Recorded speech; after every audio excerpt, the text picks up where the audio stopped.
വെള്ളം തലയെ താഴ്ന്ന് ഉമ്മന് തുമ്മല് പിടിക്കാതെ ചെന്ന് കുളിക്കാൻ നോക്ക്. ദേഷ്യത്തിലാണോ? അതെ.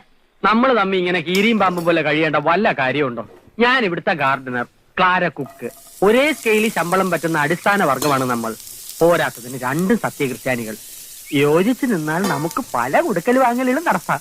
അടുക്കളയും ആരാമവുമായിട്ടും വലിയ അകലൊന്നും ഇല്ലല്ലോ. എന്നുവെച്ചാ? അല്ല, ഞാൻ ആരാമത്തിൽ നിന്നും ആന്തൂറിയം പറിച്ച് ക്ലാരയ്ക്ക് തരുന്നു, പകരം അടുക്കളയിൽ നിന്ന് അവലോസുണ്ട ഉണ്ടാക്കി ക്ലാര എനിക്ക് തരുന്നു. പരസ്പരം വിശ്വാസത്തോടു കൂടിയുള്ള ഒരു കൈമാറ്റം. അവലാശം ഉണ്ടാക്കി തരാൻ ഞാൻ ഇവിടുത്തെ വെറും സേർവനാണെന്ന് വിചാരിച്ചു. മൈസൂർ യൂണിവേഴ്സിറ്റിയിൽ നിന്ന് കറസ്പോണ്ടൻസ് കോഴ്സ് കുക്കിംഗ് ഒന്നാം കൂടെ പാസ്സായവളാണ് ഞാൻ. എന്റെ മഷ്റൂം സൂപ്പ് കഴിച്ചിട്ടുണ്ടോ? അയ്യോ ഇല്ല. കഴിച്ചിരുന്നെങ്കിൽ ഇങ്ങനെ ബാലിശോട് സംസാരിക്കില്ലായിരുന്നു. കുക്കിങ്ങിൽ ഡിപ്ലോമസിയും നേടിയ ഞാൻ അവിടെ കിടക്കുന്നു, ചെടിക്ക് കുഴിതുകൊണ്ടെന്ന് നിങ്ങൾ അവിടെ കിടക്കുന്നു. തെങ്ങിനും കവുങ്ങിനും ഒരേ തളപ്പിടരുത്. തളയ്ക്കാൻ ചങ്ങല വേണം. ഉമ്മൻ എന്തെങ്കിലും പറഞ്ഞായിരുന്നോ? ഞാൻ തളർന്നു പോയി എന്ന് പറഞ്ഞതാ.